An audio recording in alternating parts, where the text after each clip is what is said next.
ஓம் பகலாமுகி வித்மகே சம்பின்சதமி தன்னோ தேவி பிரஜோதியார். பக்தி கிளேட்ஸ் நேயர்களுக்கு அடியேன் உங்கள் சிவயோகி சிவசக்திமான் சுவாமிகள் வணக்கத்தை தெரிவித்துக் கொள்கிறேன். இந்த பதிவில் இப்போ ஐப்பசி மாதம் நடந்துகிட்டு இருக்கு. ஐப்பசி மாதத்தில் ஏற்கனவே முருகப்பெருமானுடைய கந்த சஷ்டி பெருவிழா நடந்து முடிந்து விட்டது. இப்பொழுது வருகின்ற 5/11/2025 புதன்கிழமை அன்று பௌர்ணமி வருகிறது. பௌர்ணமியாகிய மொழி நிலவு நாள் வருகிறது. அந்நாளிலேதான் எல்லாம் வல்ல சிவபெருமானுக்கு மகா அன்னாபிஷேகம் அப்படின்ற பெருவிழா நடைபெற்றிருக்கிறது. அதை பற்றி தான் இப்போ விரிவாக சொல்ல போகிறேன். அதனுடைய வழிபாடு முறைகள், அதற்குண்டான பலன்கள் இதெல்லாமே இப்போ விளக்கமாக சொல்ல போகிறேன். நீங்கள் கேட்டு நடந்துக்கிட்டீங்கன்னா அந்த சிவபெருமான் அருள் பெற்று எல்லா விதத்திலுமே மேன்மை அடைய போறீங்க.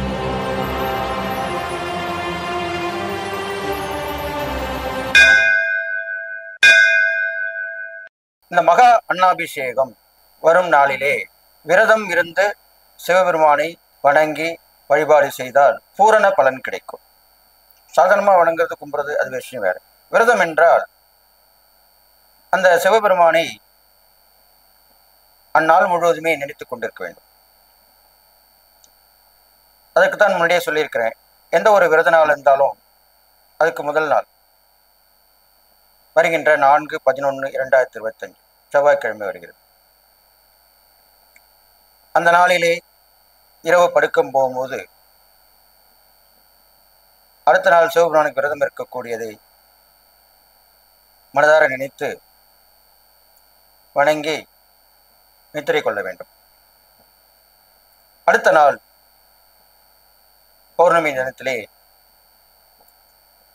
விடியற்காலையிலே எழுந்திட வேண்டும். பிரம்ம முகூர்த்தம் என்று சொல்லக்கூடிய அந்த 4:30 முதல் 6 மணிக்குள் எழுந்து சிவபெருமானை நினைத்துக் கொண்டே காலை கடன்களை முடித்துவிட்டு புத்தாடை அணிஞ்சிக்கலாம். முன்னாடியே சொல்லியிருக்கேன், இந்த மாதிரி முக்கியமான விசேஷ நாள் வருதுனால புத்தாடை அணியலாம், தப்பு கிடையாது. முக்கியமான பண்டிகைகளை தான் அணியணுன்றதெல்லாம் கிடையாது. எந்த ஒரு விரத நாளும் விசேஷமான நாளும் புத்தாடை அணிந்து கொள்ளலாம், அல்லது பழைய உடையில நல்ல உடையாக பார்த்து அணிந்து புத்தாடை அணிந்து கொண்டு வீட்டிலே விளக்கேற்றி, பெரும்பாலும் சிவபெருமானுடைய படம் தான் குடும்ப படம் வைத்திருப்பீர்கள், அல்லது லிங்க உரியில் உள்ள சிவபெருமான் படம் இருக்கும், அதை வைத்து வணங்கி வர வேண்டும். சிவபெருமானை கற்சிலை என்று சொல்லக்கூடிய லிங்க வடிவிலுமே வழிபடலாம். அது ஒரு கட்டை விரல் அளவுக்கு இருந்தால் போதும், சிறியதாக இருக்க வேண்டும். வீட்டிலே வைத்து பூஜிக்கும் பொழுது தவறு கிடையாது. கூடவே ஒரு நந்தியம் பெருமானையும் வாங்கி வழிபட வேண்டும். நன்றாக தெரிந்து கொள்ளுங்கள், ஒரு வீட்டிலே பூஜை அறையிலே 2 லிங்கங்கள் 2 நந்திகள் இருக்கக்கூடாது. ஒரே நந்தி ஒரே லிங்கம் சிவபெருமானாகக்கூடிய ஒரு பெற்ற லிங்க வடிவிலே இருக்க வேண்டும். ஓரளவுக்கு பெரிதாக வைத்துக் கொள்பவர்கள் சிவனடியார்களாக இருக்கலாம், சிவனை குலதெய்வமாக பெற்றவர்களாக இருக்கலாம், சிவபெருமானை உபாசனம் செய்தவர்களாக இருக்கலாம், ஆன்மீக பெரியவர்களாக இருக்கலாம். இப்படிப்பட்டவர்கள் லிங்க வடிவிலே கற்சிலை வைத்து வழிபடலாம். அதற்கு உண்டான முறைகள் இருக்கிறது, அது அவருக்கு தெரியும், அதன்படி வைத்து வழிபடலாம். இப்போ நான் சொல்லிக் கொண்டிருப்பது சாதாரண மக்களுக்கு தான், குடும்பத்தில் இருந்து வாழ்ந்து கொண்டிருக்கும் மக்கள். அப்போ இந்த மாதிரி வச்சு வழிபடலாம். பெரும்பாலும் படம் வைத்து வழிபடலாம். அல்லது இல்லை என்றால் நினைத்தாலே முக்தி தரக்கூடிய தலமாகிய திருவண்ணாமலையை நினைத்து அங்கு வீற்றிருக்கும் உண்ணாமலை அம்மன் சமேத அண்ணாமலையாரை வணங்கி வழிபடலாம். அவர் நினைச்சாலே அவர் முக்தி கொடுப்பார், அவரை நினைச்சுக்கலாம். அவருக்கு தான் இந்த கார்த்திகை மாத தீபத்தில் பெரிய விழா கொண்டாடப்படுகிறது. அதை அடுத்த ஒரு பதிவிலே நான் சொல்ல இருக்கிறேன். இவ்வாறாக அந்த அன்னாபிஷேகம் அன்று வீட்டிலே அன்று அனைத்து காய்கறிகளும், பெரும்பாலும் மேக்சிமம் காய்கறிகளை போட்டு சாம்பார் வைக்கலாம். சுத்தமான சாதம் வடித்து நைவேத்தியம் செய்து உண்ணலாம். இது வீட்டிலே செய்யக்கூடிய விஷயம். அடுத்ததாக ஆலயம் சென்று வழிபடலாம். காலையிலே, பெரும்பாலும் மாலையிலே தான் அன்று சிவபெருமானுக்கு அன்னாபிஷேகம் செய்விப்பார்கள். எல்லா ஆலயத்திலுமே சுத்தமான பச்சரிசி அன்னம் வடித்து அந்த அன்னத்தின் மூலமாக சிவபெருமானுக்கு முதலிலே அபிஷேகங்கள் செய்து முடித்துவிட்டு அதன் பிறகு இந்த அன்னத்தை அபிஷேகமாக வைத்து, இப்போ நம்ம சந்தன காப்புலாம் போடுறோம் இல்லையா, அந்த மாதிரி ஒரு காப்பு, அன்ன காப்புன்னு தான் பேர் இருக்கிறது. அதை அன்ன அபிஷேகம் என்று அழைக்கலாம், தவறில்லை. அந்த அன்ன காப்பு வைத்து பக்தர்கள் தரிசிக்கும் முறையிலே வழிபாடு செய்து, அதன் பிறகு அங்கே ஆலயத்திலும் அனைத்து காய்கறிகளும், இதற்கு நீங்கள் பக்தர்கள் காய்கறிகள் அரிசி எல்லாமே கொடுக்கலாம். இப்போ எப்படி நம்ம ஒரு ஆடி மாதம்னா கூழ் ஊற்றுறதுக்கு அங்கங்கே கேழ்வரகு அரிசி அதுக்கு தேவையான பொருட்கள்லாம் வாங்கி கொடுக்குறோம் இல்லையா, பொருளாக கொடுக்கலாம், பணமாக கொடுக்கலாம். அப்படிதான் எல்லா ஆலயத்திலுமே கேட்பார்கள். அதுவாறு கொடுக்கலாம். இந்த காய்கறிகள் அவர்கள் ஏற்ற மாதிரி, வசதிக்கு வாய்ப்புகள் ஏற்ற மாதிரி காய்கறிகள் அரிசி இதெல்லாம் கொடுத்து வரலாம். அங்கே நடக்கும் அன்னாபிஷேகம் கலந்து கொள்ளலாம். அங்கே ஊழியமும் செய்யலாம், அதாவது வேலை செய்யலாம், கூடமாட இருந்து வேலை செய்யலாம். இவ்வாறாக அந்த சிவபெருமானை தரிசித்து அதன் பிறகு அந்த அன்னத்தை கலைத்து அனைத்து காய்கறிகளும் போட்டிருந்த அந்த குழம்பு என்று சொல்லக்கூடிய சாம்பாரிலே கலந்து எல்லோருக்கும்,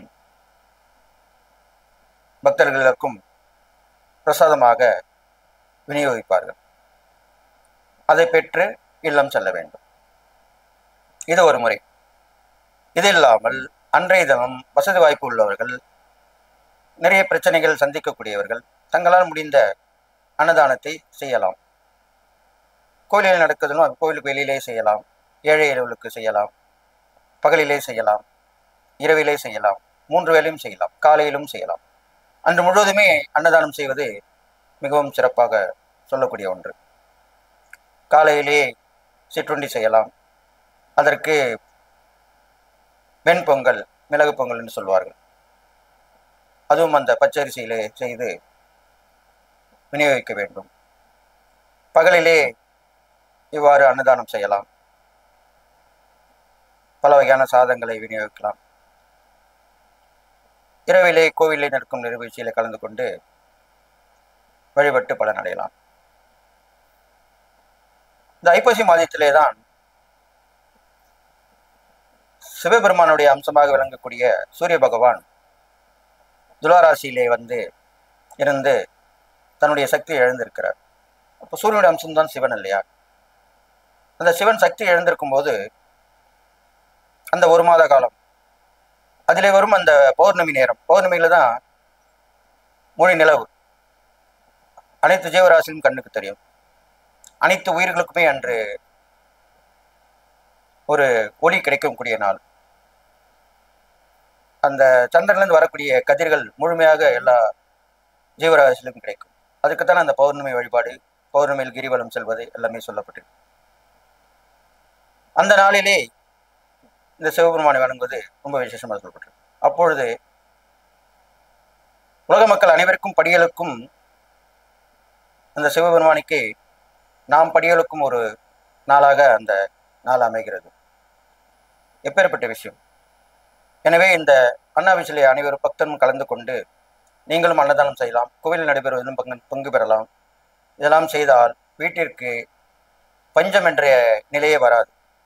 சொல்கிறோம் இல்லையா, எனக்கு என்னப்பா சாப்பாட்டெல்லாம் ஒன்றும் குறைச்சல, நல்லா இருக்குது, கரெக்டாக. இது மட்டுமல்ல, உண்ண உணவு, உடுக்க உடை, இருக்க இடம், இந்த 3மே கிடைக்கும். இதன் 3 முக்கியமே தான் முக்கியமாக அவசியமானது. இது 3மே கண்டிப்பாக கிடைச்சிடும் அன்றைய தினம் வழிபட்டு விரதம் இருந்து பலன் அடைந்தால். அதனால் இந்த மகா அன்னாபிஷேகத்தை மறந்துவிட வேண்டாம், மறந்தும் இருந்துவிட வேண்டாம்.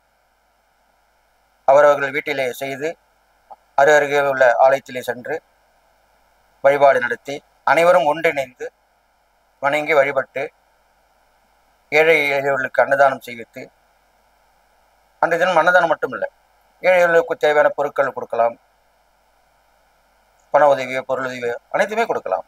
தான தர்மங்களுக்கு மிஞ்சியது எதுவுமே கிடையாது. ஸோ இப்பேற்பட்ட அந்த மகா அன்னாபிஷேகத்திலே அனைவரும் கலந்து கொண்டு